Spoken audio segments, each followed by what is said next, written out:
el llamado a la lucha armada condujo a la revuelta contra el porfiriato.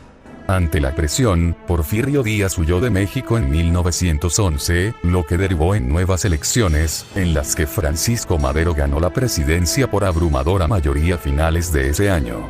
Trabajando con otros revolucionarios en todo el país, inició programas masivos de reforma agraria, buscó desmantelar la burocracia porfiriana e impulsó reformas para transformar México en una democracia liberal inspirada en Estados Unidos, pero atenta a las preocupaciones de los militares, la clase media y la clase alta.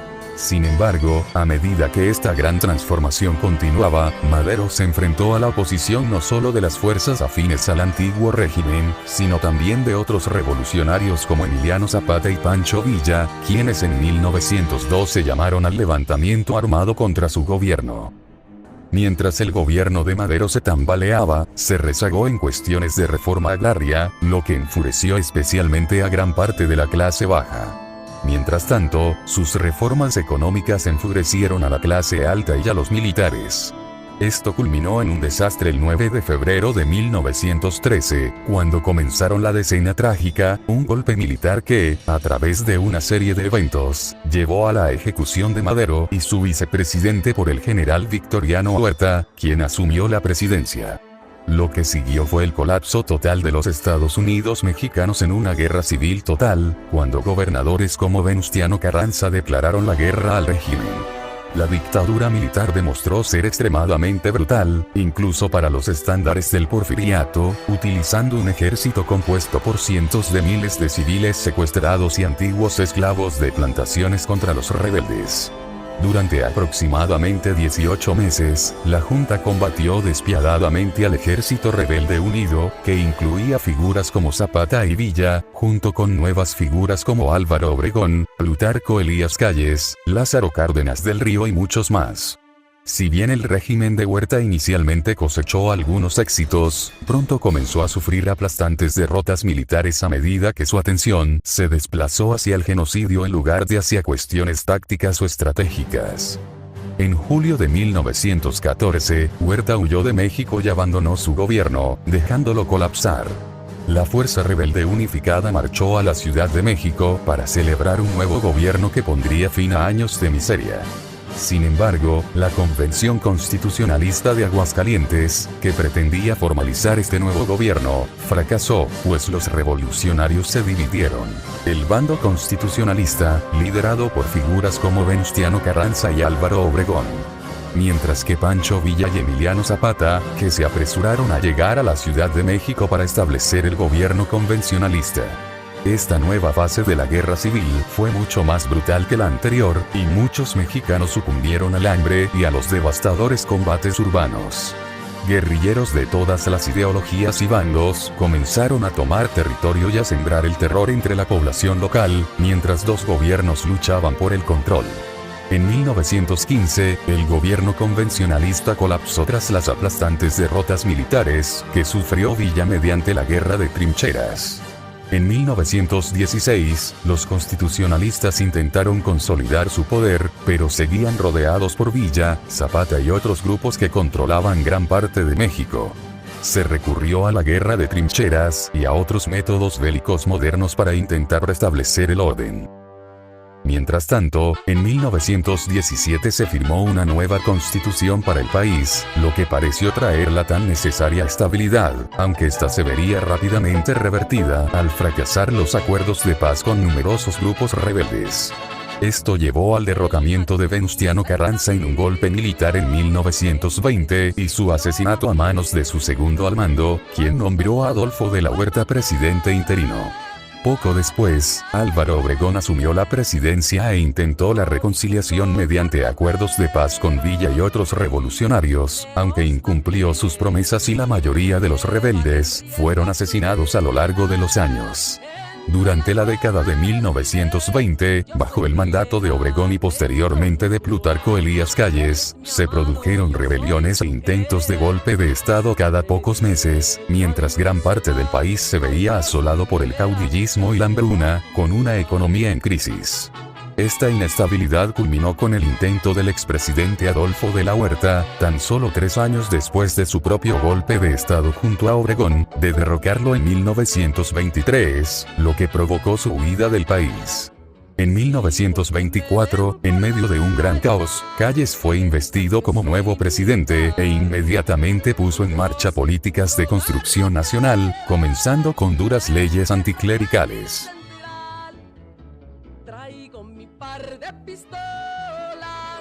La presidencia de Calles fue hostil hacia la Iglesia Católica desde el principio. Sin embargo, las leyes anticlericales se endurecieron aún más, ya que la Iglesia parecía reacia a aceptar las exigencias del gobierno de Calles. Esta hostilidad provocó un aumento de la agitación y la acción revolucionaria, que culminó en la Gran Purga de Sacerdotes. A medida que el gobierno promulgaba las leyes de Calles y comenzaban las matanzas masivas de sacerdotes y, en ocasiones, de católicos comunes, la resistencia a nivel nacional comenzó a crecer en forma del movimiento cristero. No solo los católicos, sino también las comunidades indígenas, asiáticas y judías, que fueron blanco de la segregación y los asesinatos, se rebelaron contra el gobierno. Durante años, ambos grupos libraron una guerra increíblemente sádica que destruyó cualquier progreso alcanzado en la construcción nacional, con cientos de miles de personas que perecieron y huyeron sin que se vislumbrara un final. La guerra se intensificó en las elecciones de 1928, que fueron de por sí muy violentas, ya que el gobierno se enfrentó a la primera oposición electoral seria que había tenido, la de un popular humanista, José Velasco. Las elecciones llevaron a la reelección del general Álvaro Obregón, disolviendo la Constitución y la razón de ser de la revolución. Sin embargo, un rebelde afiliado a los cristeros asesinó a Obregón en 1928, lo que provocó una situación aún más caótica. Esto, sumado al colapso de la economía mexicana a causa de la guerra y la Gran Depresión, convenció al expresidente Calles de cambiar de rumbo y llegó a un acuerdo con la Iglesia. Si bien este acuerdo mantuvo leyes humillantes contra la Iglesia y el catolicismo, se acordó que dichas leyes no se aplicarían rigurosamente, lo que permitió a la Iglesia y a otros grupos operar con cierta libertad. No obstante, este acuerdo no derogó las leyes segregacionistas contra diversas minorías mexicanas. Tras la crisis de la Guerra Cristera, el gobierno supo que necesitaba un cambio, por lo que Calles fundó el PNR, Partido Nacional Revolucionario, con el objetivo de unificar a los caudillos mexicanos en un solo gobierno que satisficiera sus demandas mientras intentaba reconstruir el país. Sin embargo, este intento de construcción nacional se vio obstaculizado por el propio Calles, quien se convirtió en un dictador en la práctica, controlando la política mexicana y designando al presidente. Mientras esto sucedía, el resto del país presenciaba la continuación del caos revolucionario, con distintos caudillos como Garrido Canaval en Tabasco, imponiendo leyes anticlericales cada vez más draconianas. Sin embargo, el llamado Maximato marcó el primer gran giro en la política revolucionaria, ya que el gobierno se acercó a los movimientos de extrema derecha y a la clase industrial, alejándose de causas como los derechos de las minorías. Se introdujeron en el país conceptos como la estructura corporativista y, si bien los fascistas que a menudo inspiraron a Plutarco Elías Calles serían finalmente marginados, sus ideas no desaparecerían por completo.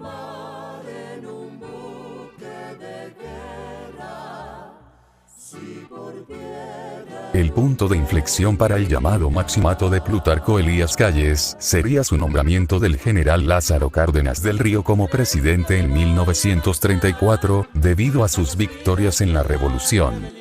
Cárdenas impulsaría numerosos cambios trascendentales en México, comenzando en 1935 con un golpe popular que puso fin al Maximato y obligó a Plutarco Elías Calles a exiliarse. A mediados de la década de 1930, el país se encontraba en una profunda devastación, con hasta un 25% de la población fallecida durante la revolución. La esperanza de vida había caído a mínimos históricos, alrededor de los 35 años, en 1935. Sin embargo, el proyecto que Cárdenas emprendió para reconstruir la nación consistió en fortalecer el poder y la presencia del PNR y, posteriormente, en encaminar a México hacia el socialismo. Durante las décadas de 1920 y 1930, el movimiento sindical mexicano se unió bajo el liderazgo de Vicente Lombardo Toledano para formar la Confederación de Trabajadores de México, CTM, un sindicato socialista que representaba a la mayoría de los trabajadores del país.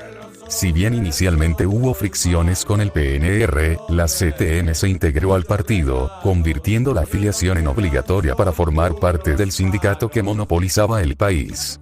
Como parte de su proyecto, Cárdenas utilizó la fuerza para unir a las ligas agrarias, actualmente dispersas, en la Confederación Nacional Campesina, que se convertiría en un títere del gobierno federal mexicano.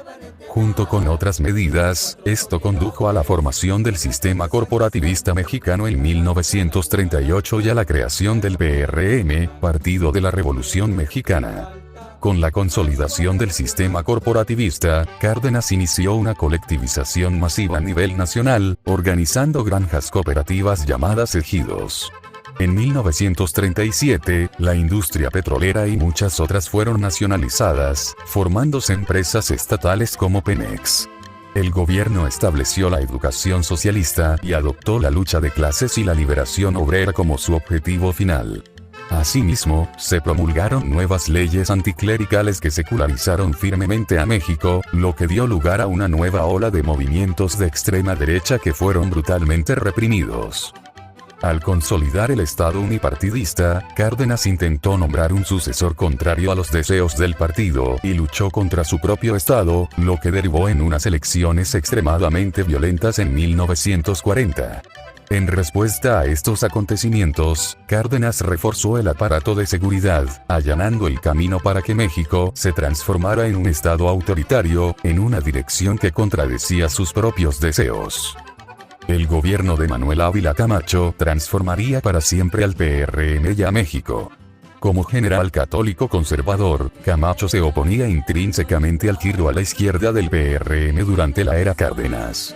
Uno de sus primeros cambios fue separar a las Fuerzas Armadas de la estructura corporativista, reduciendo así para siempre su poder e influencia sobre la joven República Mexicana.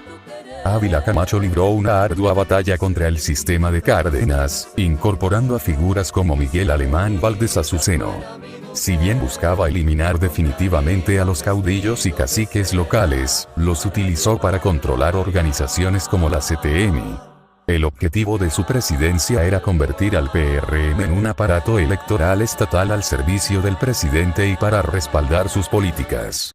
Camacho revocó la educación socialista, revirtió las nacionalizaciones, suavizó las leyes anticlericales, flexibilizó las leyes sobre la industria y la inversión extranjera, y detuvo en gran medida el proceso de reforma agraria. Estas políticas fueron bien recibidas en Estados Unidos, pero la persistente fricción por la nacionalización de la industria petrolera y los desacuerdos sobre las compensaciones dañaron gravemente las relaciones. Con el estallido de la Segunda Guerra Mundial en Europa y la participación de Estados Unidos, México buscó sacar provecho del conflicto y finalmente se negó a unirse a la guerra del lado de los aliados, prefiriendo condenar el conflicto pero manteniendo su neutralidad. Como golpe final a la era Cárdenas y al PRM, Camacho colaboró con figuras como Fidel Velázquez para debilitar la principal garantía del sistema, ya que las corporaciones vieron a sus antiguos dirigentes desplazados y despedidos, y reemplazados por agentes leales a los industriales y, sobre todo, al gobierno, abandonando a los trabajadores a quienes servían. Mientras tanto, el recién formado sector popular fue utilizado para arrebatar la afiliación a los pocos sindicatos socialistas de izquierda que aún existían. Como símbolo final de esta transformación, en 1946, durante su último año de presidencia, Camacho disolvió el PRM y creó el Partido Revolucionario Institucional, PRI, cuyo primer candidato fue el tecnócrata Miguel Alemán Valdés.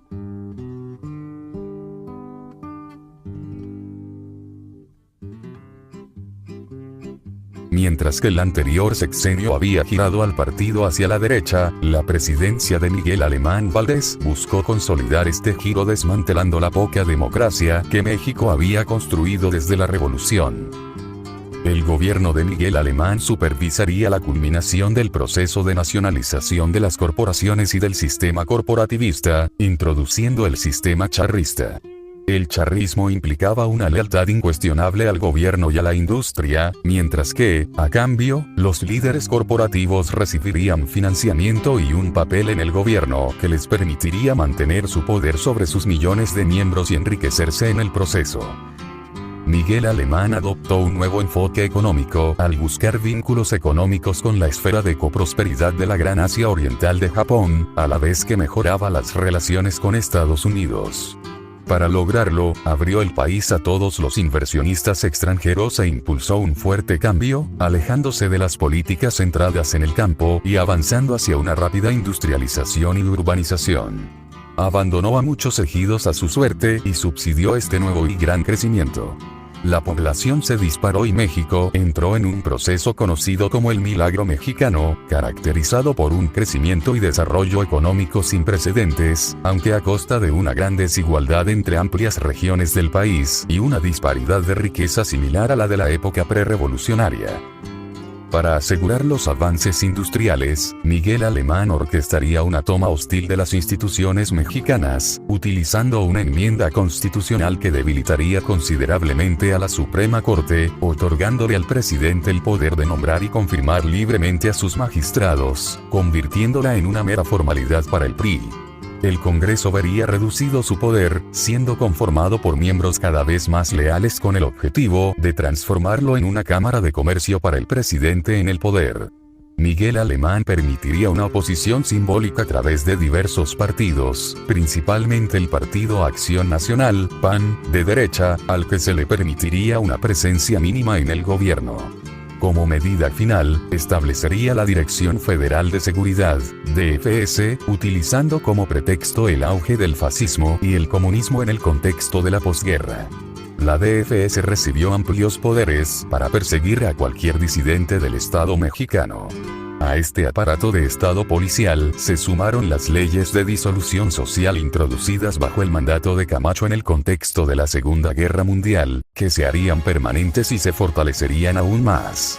Estas leyes anulaban el mandato constitucional de proyectar la libertad de expresión y la libertad de prensa al permitir el arresto de cualquier individuo que pudiera perjudicar la estabilidad nacional. Como último gran acto de su legado, estableció el tapadismo, en el que el presidente tenía el poder indiscutible de nombrar a su propio sucesor, sin consultar ni dar explicaciones al resto del partido ni a la sociedad civil, y el partido estaría obligado a respetar y acatar su decisión a toda costa. Si bien el tapadismo provocó la peor escisión en el PRI hasta la fecha en 1952, cuando el ala cardenista perdió a muchos miembros a favor de partidos más de izquierda, se consideró un éxito, ya que Alemán nombró a Adolfo Ruiz Cortines y aseguró su propio legado a través de él, además de dejar su huella en el PRI. Si bien las elecciones de 1952 llevaron a la victoria de Cortines, como se esperaba, fue por un margen mucho más estrecho de lo previsto, ya que el PRI se enfrentó a una oposición electoral sin precedentes tanto desde fuera como desde dentro del partido.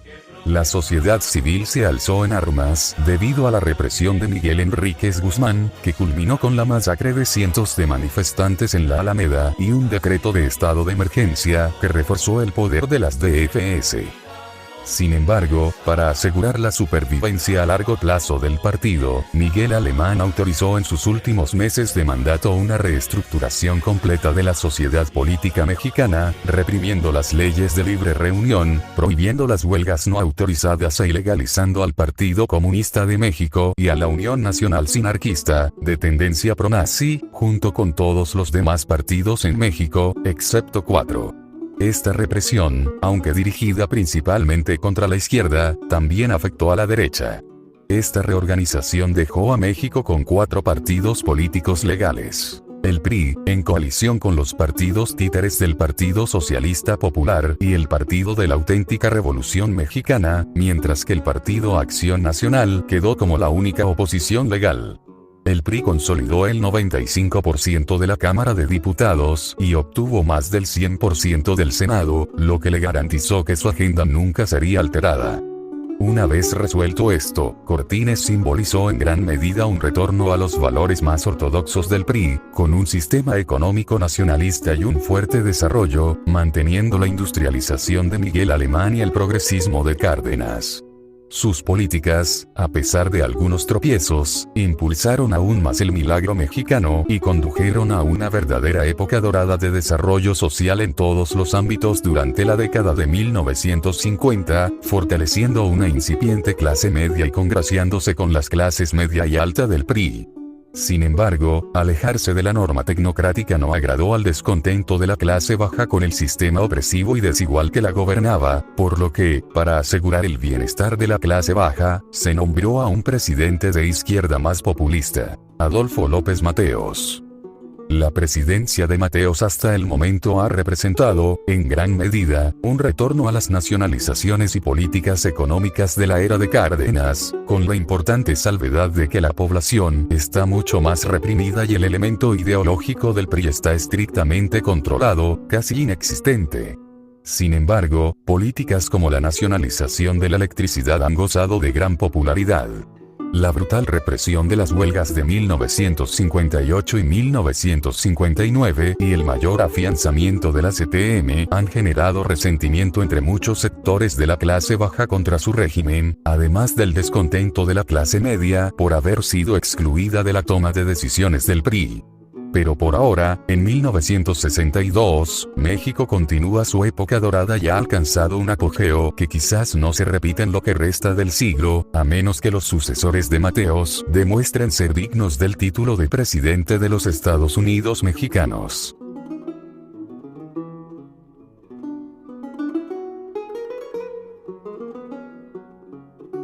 Como consecuencia de la crisis de Yasuda en el Imperio de Japón, México sufrió repercusiones económicas que, si bien no fueron tan graves como las experimentadas en Japón y la esfera de coprosperidad de la Gran Asia Oriental, lograron afectar considerablemente su economía, dependiente del crecimiento, durante varios meses.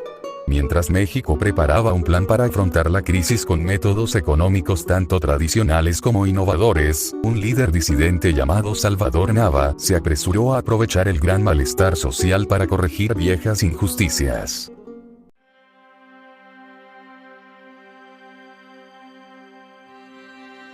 Al concluir la presidencia de Adolfo López Mateos, se ve obligado a afrontar una última crisis. Una crisis que recuerda a las huelgas generales que enfrentó al inicio de su mandato. Sin embargo, en lugar de la clase baja olvidada y subrepresentada, ahora son los médicos y la clase media quienes exigen un cambio en el corazón de México. A diferencia de los obreros y campesinos fuera de la capital, el PRI simplemente no puede permitirse sofocar el movimiento de inmediato y, por lo tanto, se verá obligado a adoptar un enfoque más inteligente. Dicho enfoque no lo decidirá Adolfo López Mateos, sino sus potenciales sucesores: Gustavo Díaz Ordaz, Raúl Salinas Lozano o Carlos Alberto Madrazo.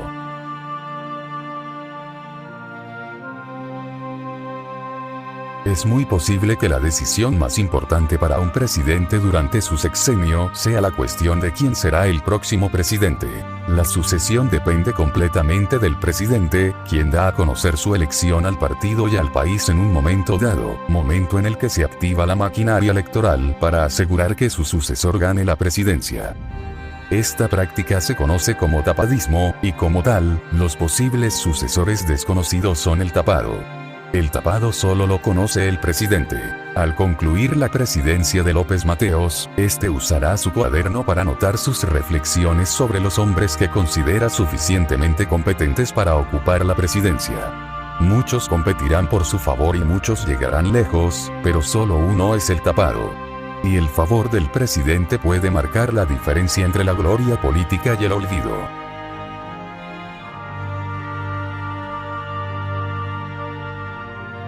¿Dónde está mi hamburguesa? ¿Dónde está mi hamburguesa? ¿Dónde está mi hamburguesa? ¡Ah!